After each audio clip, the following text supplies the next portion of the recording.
All right, we are live. Wow. Let's I can't believe we're doing this. I can't believe we're doing this either. This could be interesting. I'm gonna just throw it out there and see if anyone's watching, if this is working. I know Jason, or Josh Price, one of our good followers, was gonna be checking it out. He's loyal to a fault. And hopefully tech support's watching, of course. I don't know if I don't know. Hello out there. This could be a total shit show. We'll see. So yeah, this is a dry run, but we'll give it a shot. Yeah. Oh, and yes, it's working.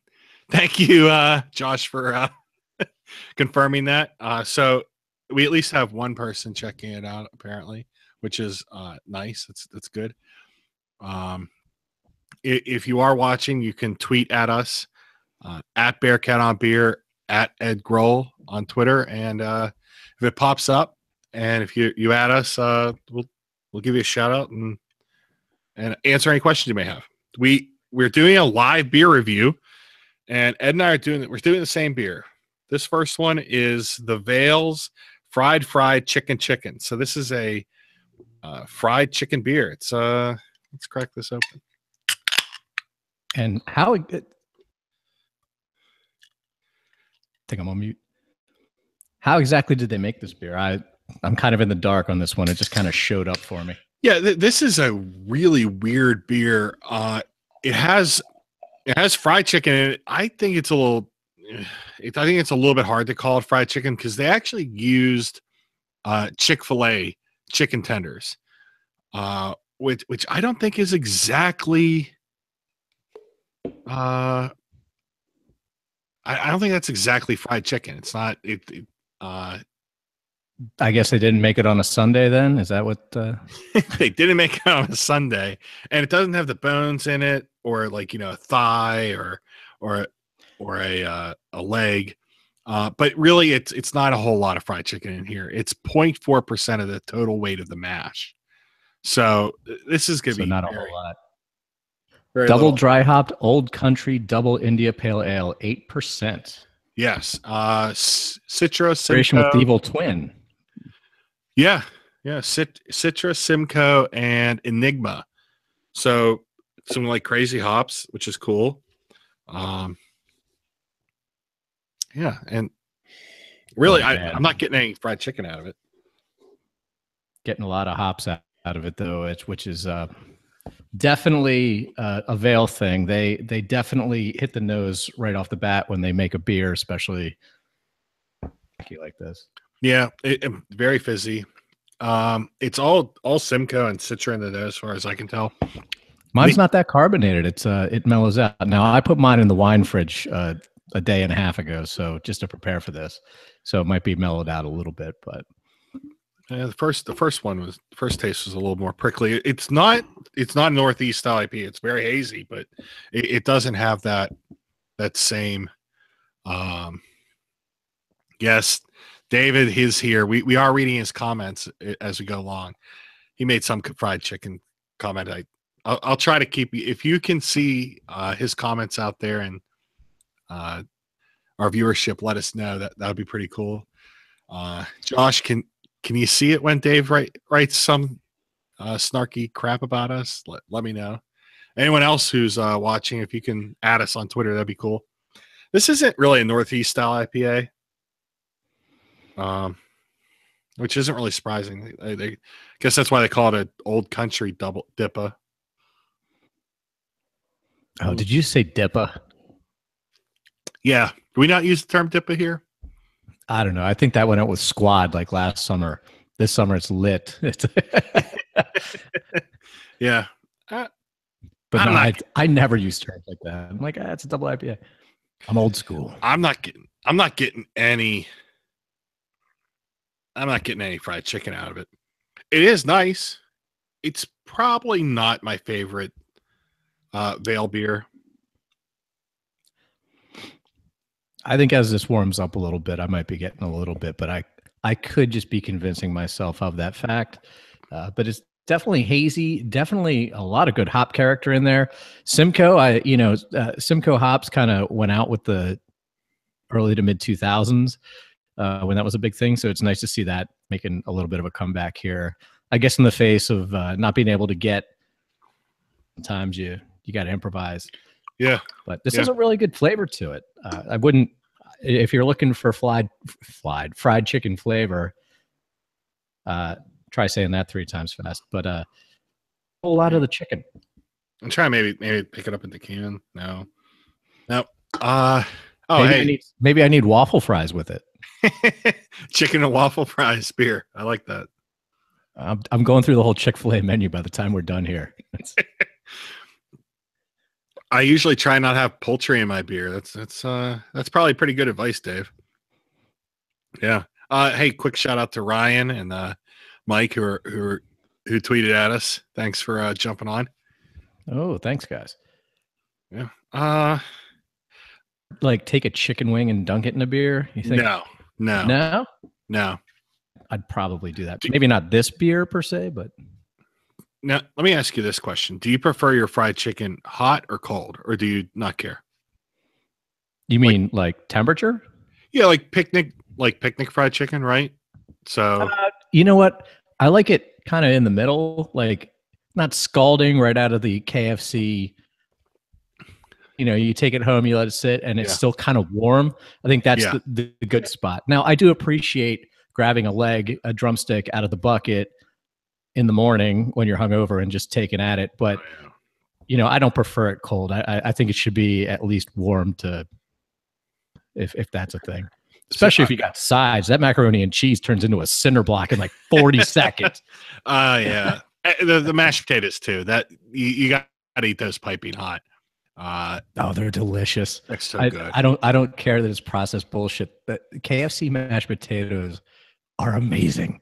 They really are. It's so the good. Spork aerates it. I don't know what happens there, but do they still offer the sporks? I haven't had a KFC in a long time. Hell yeah, they do. So one of my yearly traditions during football season is one Sunday we pick.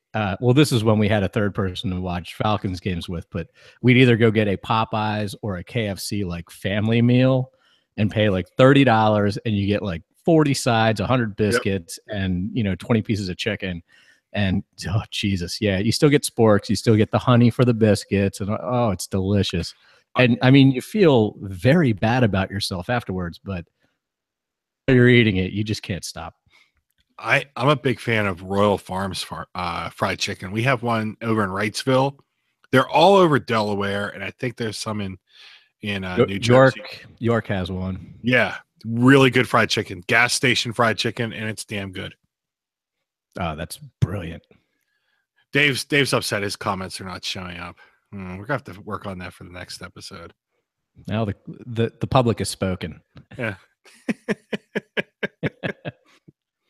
So are you getting anything else out of this? I'm getting a little bit more of the Simcoe hops as I drink this. I think it's all citrus a little bit.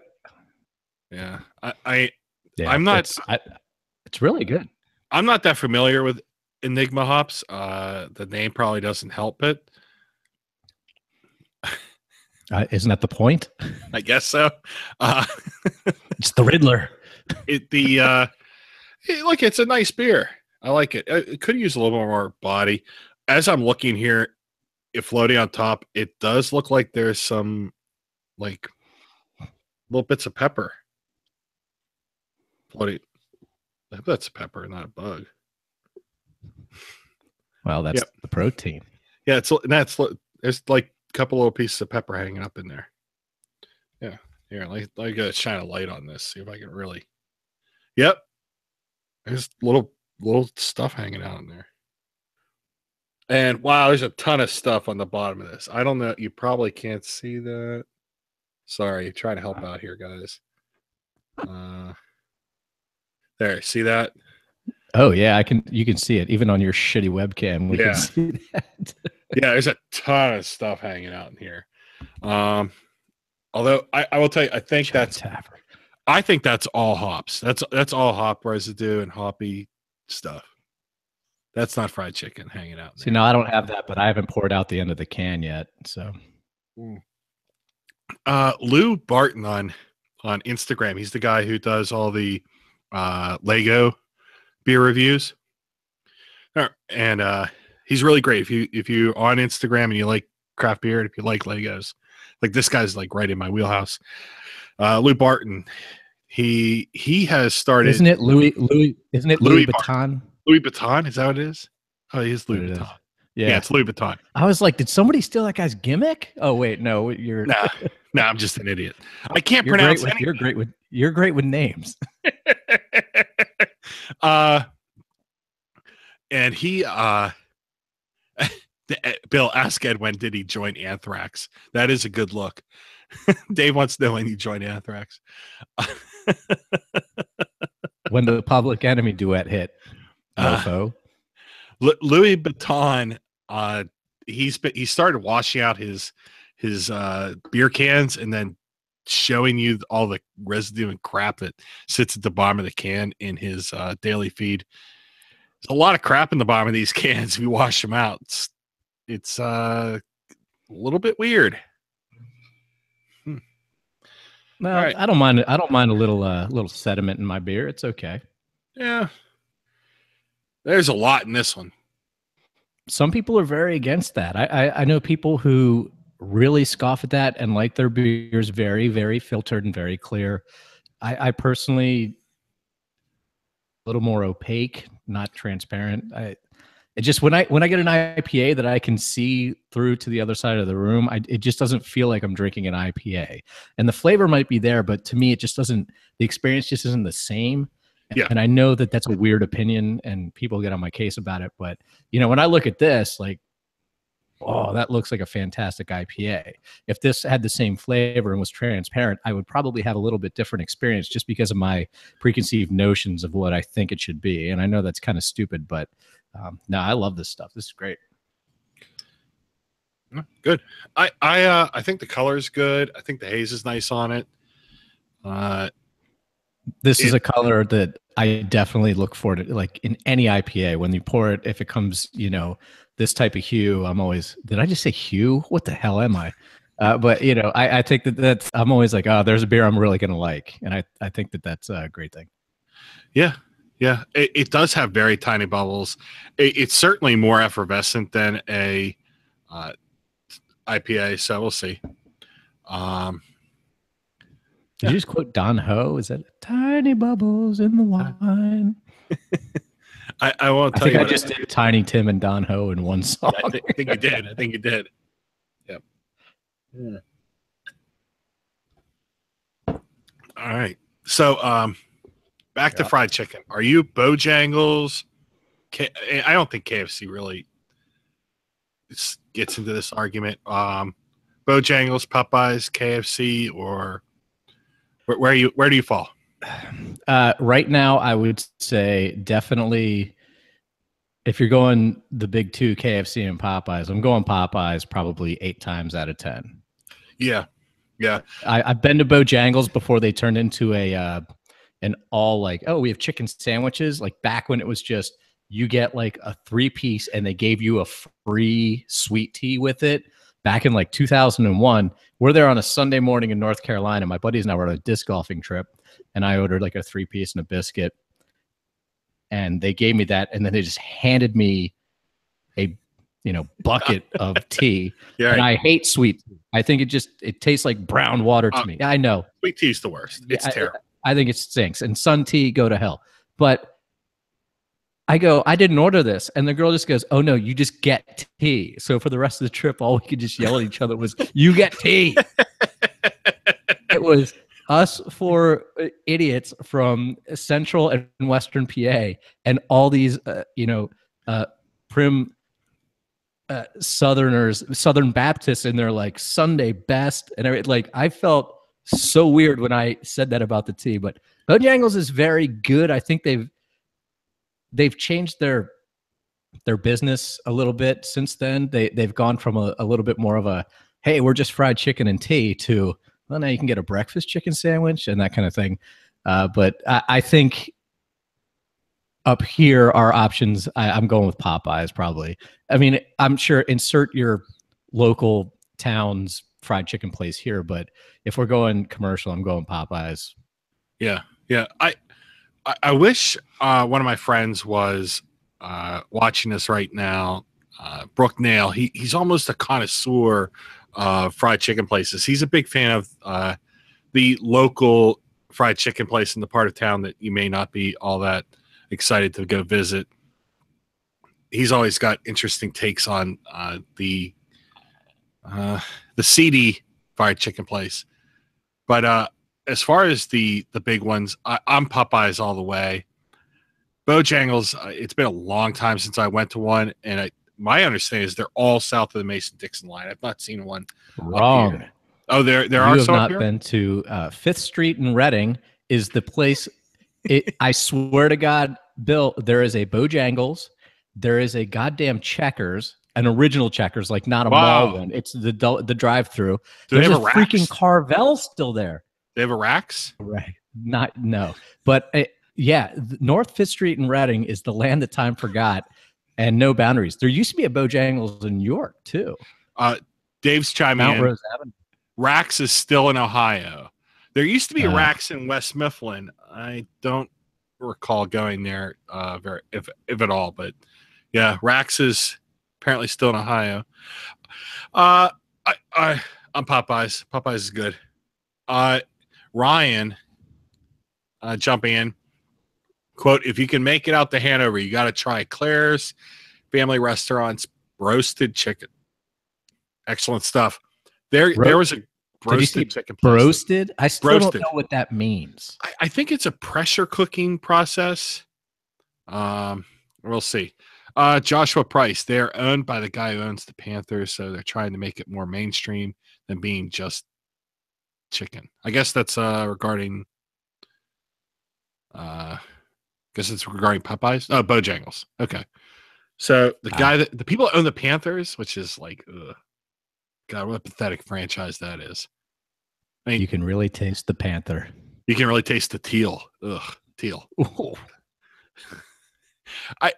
Do you feel bad for these franchises with the teal, the Sharks, the Panthers, or the Marlins, or I mean they all jumped into. I mean, it is the 90s. I mean, it's just where every team wanted teal back in the 90s. They did, and pinstripes hasn't aged well. Ugh, it's pretty cringy. It's teal or purple. I would agree. Purple's up there too. They're not good colors. They're not aging well. All right. Well, I'm starting to wrap this one up. We want to rate this one. Do we want to give it a rating here? I mean, okay. What's our scale? We didn't even come up with that beforehand. We'll do it on a scale of one that you want to give a letter grade. I'd go like 1 to 5. I'd give this a 4. 5? Now, let me say 1 to 10. Dave says 1 to 10. Let's do 1 to 10. 1 to 10. All right. I'm going to cheat and go 8. Math, motherfucker. But I know I'm notorious for giving beers great grades, but this has a really good hop flavor. At 8%, this would probably sneak up on me after 2.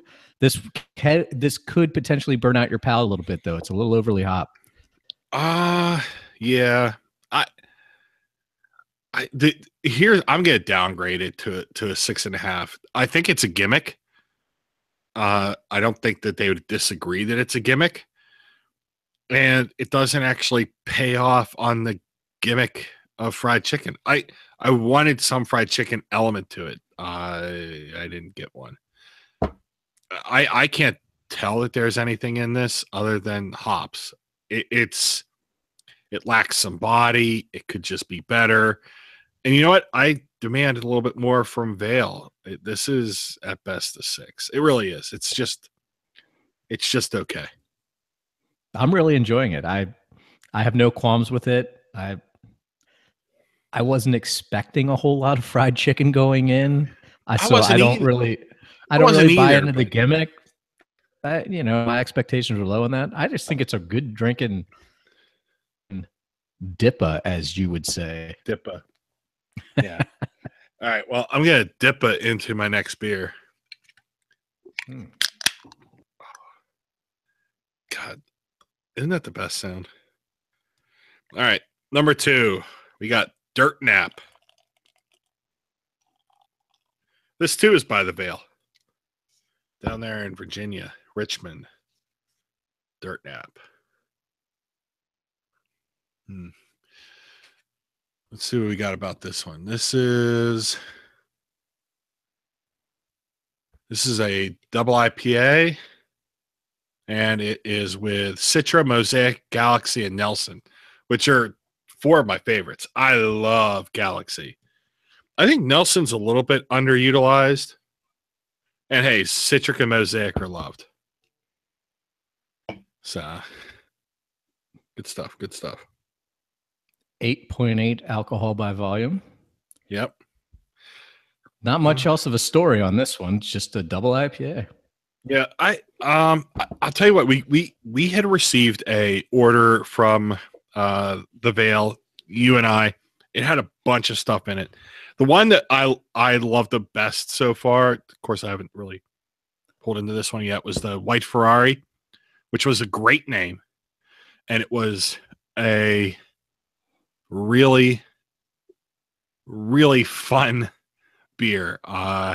It was light, it was effervescent in this cool, really bright, hoppy way.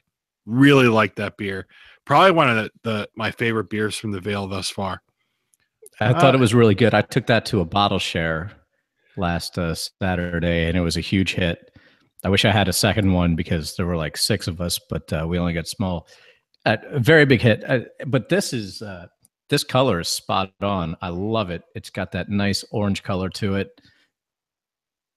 Mine was a little active coming out of the can, so I had to break it off. But yeah, color's good on this one. I could almost pick out Veil beers now by smell. Ridiculous. And it's really hazy. Color is nice on this one. Yeah. And the police are chasing through Ed's neighborhood. I tried to mute. I'm sorry. I live right on the main drag for police, like speeding by your house. Yeah. Really impressive head retention on this one. This has a completely different. Dave, quote, "I was worried about getting stabbed delivering that beer to Ed." His neighborhood's not that bad. It's not. My neighborhood's not bad at all. Well,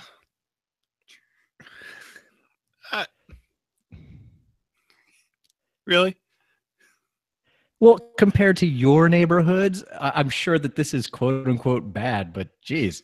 Well, I've lived here for 15 years and have never had an incident, and I'm 5'8" and 106 pounds. Like, it's not.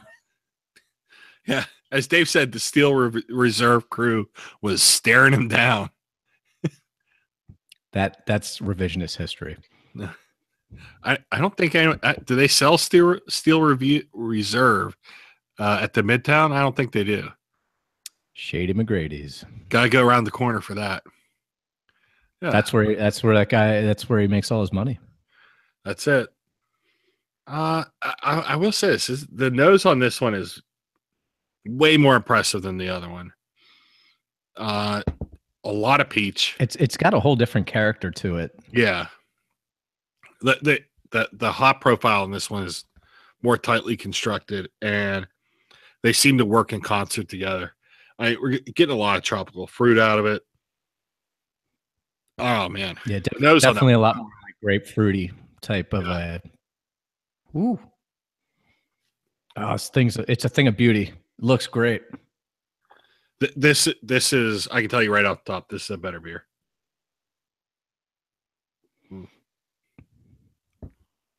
Well, that means I have to go above an 8 out of 10. So yeah, you're gonna have to go way up on this one. You have a 50-50 shot if you're betting in Vegas on what my rating's going to be. As you can see, that the head retention on this one is just way better. Yeah, I still have a nice little Dave's dropping an 8.8 on this one. Dave loves giving that decimal points. I on the YouTube channel, we're just giving integers. You gotta commit. It's an 8 or it's a 9. Don't give me that tenths of a percent bullshit. Yeah, what is this? The Olympics? Get the fuck out of here. Yeah. Speaking of dirt nap, when I was in college, I worked. Dave went with 7. How do you downgrade it? Almost 2 points, Dave. Come on. How did he redact 2 points? Dave and some revisionist history, just like every Patriots fan. It's like a Pacquiao fight. If we do enough of these, he's going to regret refusing to actually come on.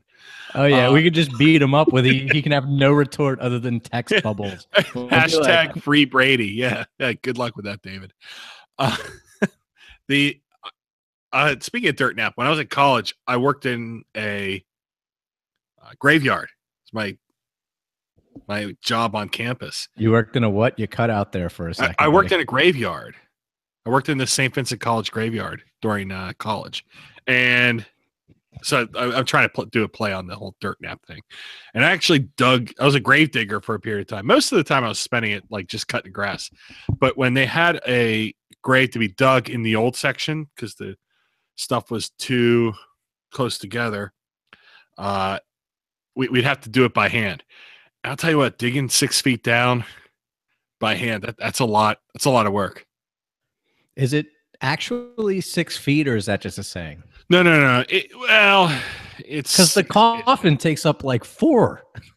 Oh, it's 6 feet to the bottom, but you're dropping the vault down. So you dig it out, and then the vault is this concrete block that's open.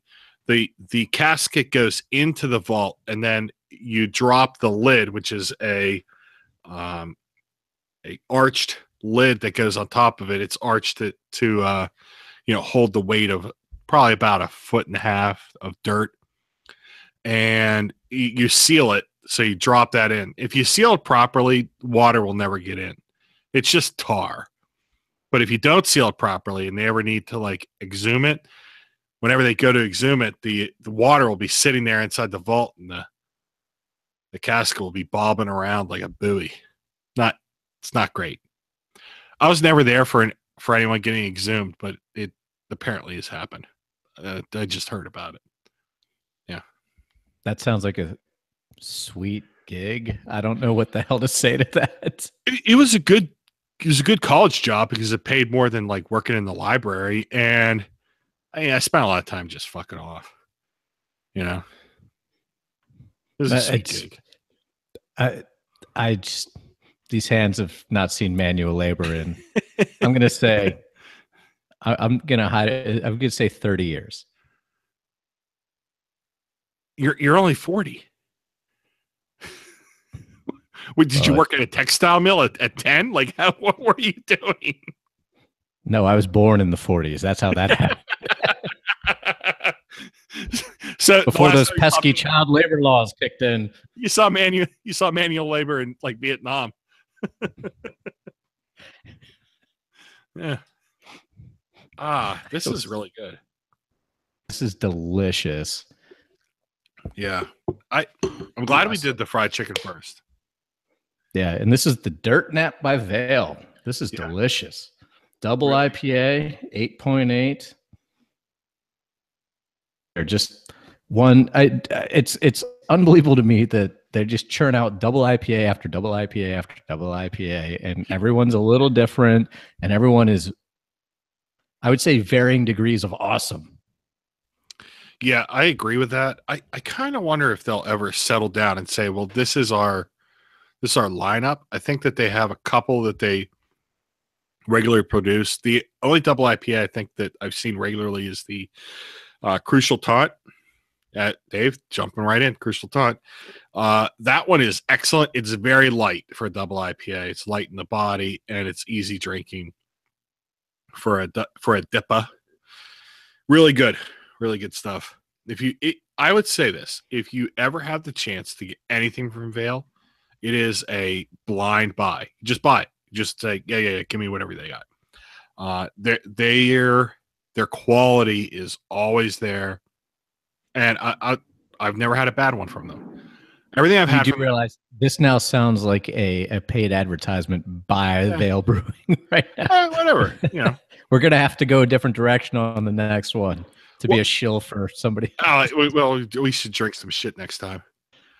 Dave says they should send us free beer. That would be really nice. Hey, any brewers out there who are watching, hey, If you're impressed, send us some free beer. Send us some beer. We'd love to have it. But it just happened that we both had these two same beers together, and we agreed a couple days ago to do these as a first dry run on these reviews, and thank God, because these are delicious. These are great. These are really good. And this might be something, you know, Ed and I are going to maybe do from time to time, maybe every couple of weeks. If you like it, yeah, man. Hey, watchers, if you like it, let us know. If you think it sucks, let us know. If you think I need to get rid of my background, let me know. Like, just so you know, this is my Christmas tree, and that is what's funny is it ironically now looks like a Halloween thing. Yeah, and this is just cut eye holes in it. Of course, this location will only exist for hopefully, fingers crossed, a few more weeks. So Bill is going to get killed by Mike Myers shortly. He's going to come out from underneath this sheet and kill me. Thanks, Dave. But and then underneath this blanket here is my cellar beers, which for those my porn collection. Yeah, thanks, Dave. This house, like a gas grill. My house is for sale, so anyone looking for a home in Maytown, let me know. Hopefully, this location changes soon. I think that guy behind you endorsed Trump. I think that's what that is. Yeah, now he's hanging himself in shame. The ultimate irony. All right. Well, anything else about Dirt Nap? Any other thoughts? It's got a real good fruity flavor to it. I think the hops are spot on in this. The color is fantastic. Yeah. I am very much enjoying this beer, and I'm very glad that I got my hands on it. Thank you to the Angels of Beer who give me a spreadsheet every week, and I just PayPal, and it shows up for me. Yep. Ever. Now it's warming up a bit. I'm getting a little bit of it's peach. It's a little bit dank. This is not. I would not say it's a Northeast style IPA. I feel like this concept of Northeast style IPA is getting like stretched to just it's just a hazy IPA. This is not that. It's just a little bit too bitter. It doesn't have that smooth, soft, pillowy kind of feel on the palate. It's a little bit more aggressive in the bittering hops than a Northeast style IPA should be.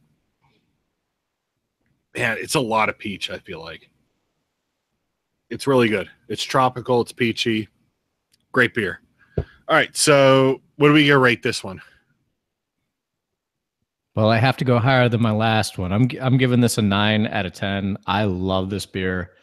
I could drink this a lot. Well, not a lot because of the ABV and everything, but it's delicious. I think you bring this to a bottle share, you're definitely bringing a crowd pleaser for people who are, into IPAs, and even some people who probably aren't. It's very good.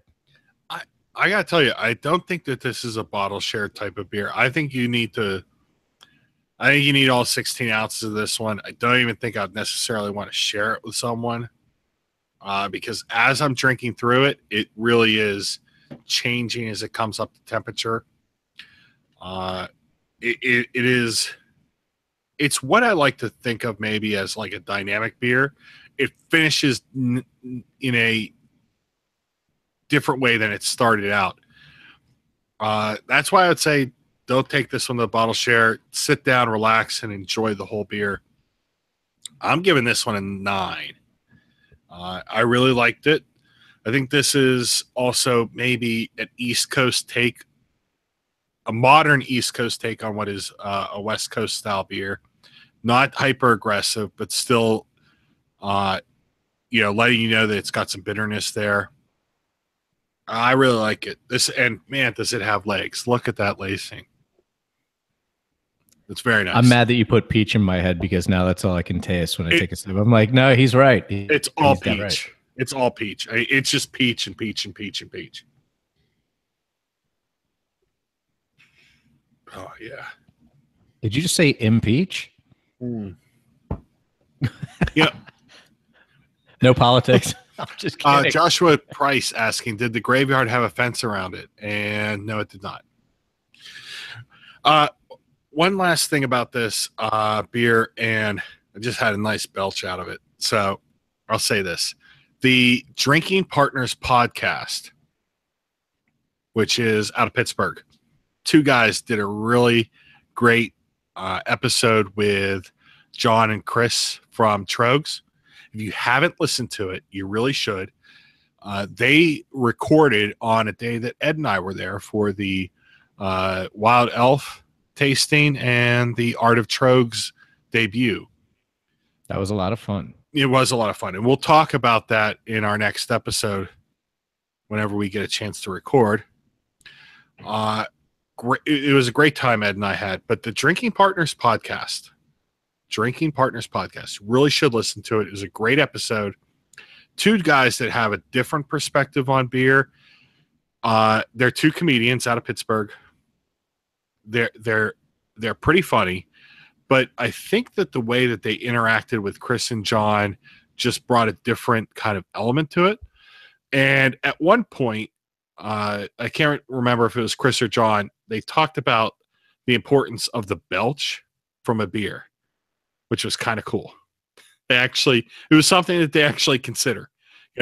Did you? That sounds very old school. Yeah. I was listening and I'm like, damn, these guys really do think of everything. So, like, yeah. Oh, that's great. Yeah. I love that. They were everything I aspire to be, a beer drinking comedian. And failing at both. I love it. Yeah, it's a good episode. It's long, like IFS podcast is. So if you listen to IFS podcast, you're used to long episodes. But theirs is pretty good. All right. Anything else for the goer? Yeah, I think we covered it. I think we got two very good beers. I don't know. I can't complain about either one. They're both very good. I do think that the Dirt Nap is better. Yeah. Not by a landslide, but I'd say better. Just the hops, and it's just a smoother beer. But I'm glad we got to taste these today. Yeah. I'm glad you told me when the week was early, so I didn't drink them on like Tuesday night. Dirt Nap is definitely better. I will say this: the fried chicken. Going back to it, the fried chicken label. So fried, chicken. Something interesting about the label. The label, the way they printed it. I don't know if you can see this, guys, but they printed it as if there were grease marks on the label, which is just kind of a nice touch. Kind of weird, cool, and I think it kind of shows just how much these guys think about their beers and about how the label should look and how it should be presented. Kind of a neat idea.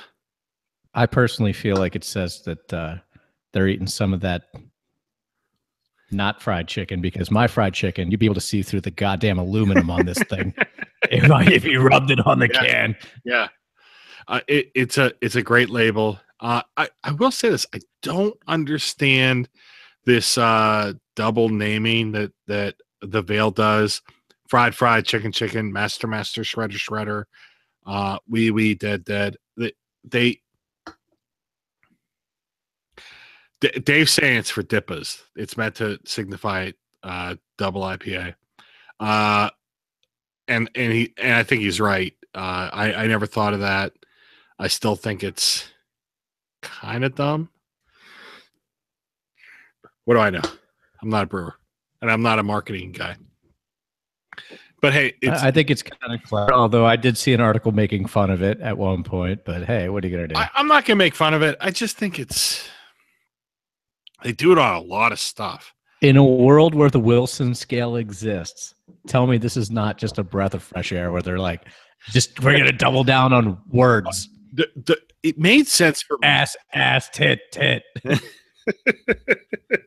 Dick beer. It made sense on Master, Shredder because it had a Master Shredder looking guy, as in the Teenage Mutant Ninja Turtles, with a guitar, the Flying V guitar, looking like he was ready to rock out. I'm like, okay, the naming convention there at least kind of worked, but for a lot of these, it's just trying to play on that cycle. And by the way, Wee Dead was a triple IPA, so technically, if that's the naming convention they were going with, it should have been Wee Dead, which is terrible all the way home. I don't know. I thought that beer. I'll tell you what. You want to talk about a palate burner? Holy it was so good. It was so good. But it was great. But you're like, wow. Yep. Yeah, as Dave says, all caps, great beer. It was a great beer, and you're right. It was a total palate burner. You're drinking that, and game over. You're gonna it hits you like a ton of bricks. That beer kicked like a mule, and it was it just was so good. And for having 11%, very very little astringency. Dave is saying that the Veil owns the triple IPA game. Ooh, that's an interesting debate. We should actually talk about that. There aren't that many triple IPAs. Is there a triple IPA game? Because a lot of people will tell you that does not exist. I heard when Owls of Hampton did it a few years ago. Yep. Well, that's not a thing, and that's why he did it. He's like, well, screw the beer nerds. No. Triple IPA is definitely a thing. Is it? Okay, I don't know. Oh, in my opinion, yeah, definitely a thing. Okay. I would say that given Al's approach to beer, I think someone needs to lay the wood down on him on this one. Why aren't you owning the triple IPA game, Al? It's a fair question. He should. He loves those beers. And that mango triple IPA that they did, which was basically almost like a malt beverage. I enjoyed that for 8 sips, and then I go, what have I gotten myself into? Not Mango Bomb. Mango Bomb was off. Okay, I thought we were talking about the same. Okay. Back when he had the original place and the triple IPA mango, which he did. Oh, the contest winner or whatever. Right. And then they did it on the scratch system up at Trogs. That was amazing. The Mango Bomb was fucking horrendous. Oh, yeah. Well, the Mango Bomb, at first I was like, oh my God, this is great.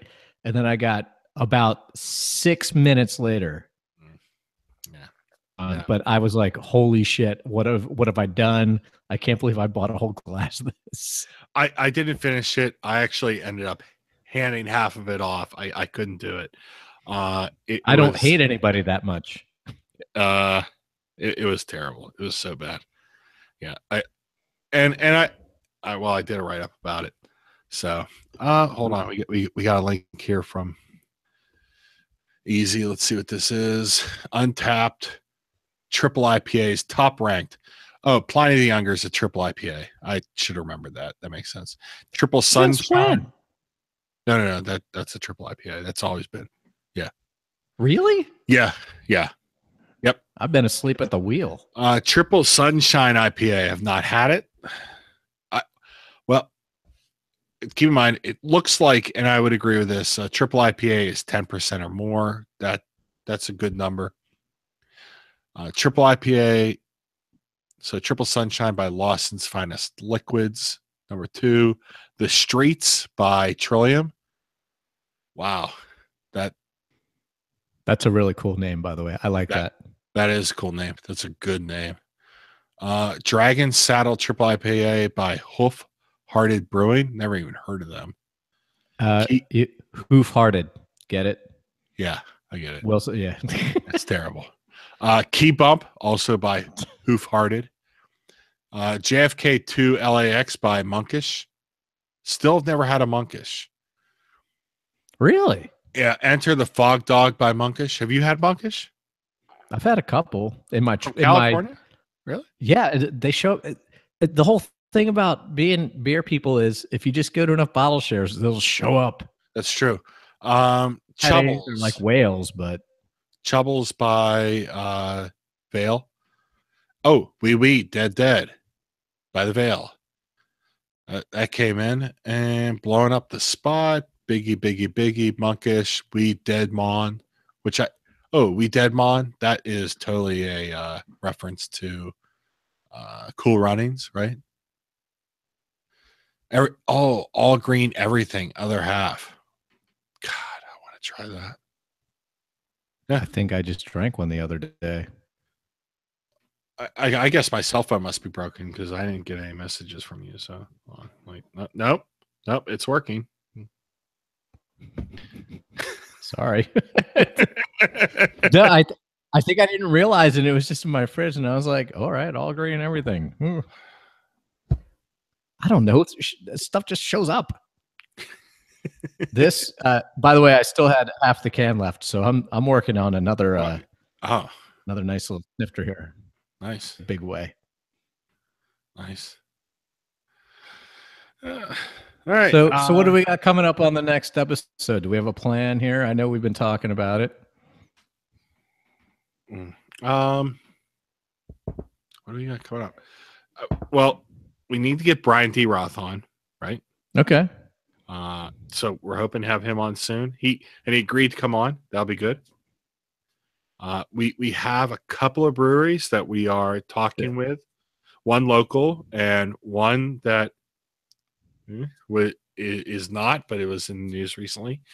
And another brewery who we're hoping will come on to talk about free speech issues. I don't want to promise too much. Well, hell, okay. So the people that are watching this are don't. There are loyalists. Don't pull back the curtain too much. Tease it, baby. Tease it. Yeah. Okay. I don't want to promise too much.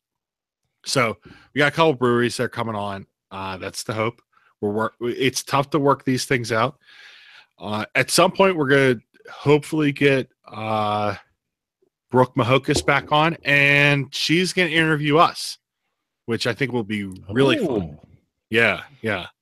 That'll be sometime this fall. And if you are a brewer, if you are a hop farmer, if you're a distributor, and you want to talk with us, we'd love to hear from you. If you'd like to send us beer, you should do that. That's cool. We'll drink. We promise we'll drink it on the air and talk about it. And hell, I think this worked. I don't know. As Dave says, if we drink your beer, we may shit on it. All right. Well, yeah, that happens. Let's wrap it up. Ed, anything else about this beer? Nope. I'm glad that we got to taste some beers together and do it on air for the people. And I think, for a dry run, I think this went fairly well. Yeah. And I hope we can do a couple more of these in the future. It's great. We got to fill content between shows. So. Yeah. I do think the way we do our show requires some time. And I'm very appreciative of our audience generally giving us that. I know that there are times where they reach out to us and say, when's the next episode? Well, it's coming. We don't just crank them out. We try to do an episode when we have things to talk about or we have important or interesting people to talk to. We didn't have that this week. So you got us. And you guys have snooty lives and kids and stuff. Yeah, that really does. They're like, Ed, can you record on so-and-so? I'm like, yep. How about Saturday morning at 3? Yep. All right, I'll be there. Ed never says no. He really doesn't. All right. Ed doesn't have a soccer practice to go to. No. All right. Hey, no joke. Dave's next Saturday morning he's available is December 16th. So call your bookings in now. Yeah. Hey, Call his agent. cheers, everyone. Thanks for listening. All right, I'm gonna hit stop.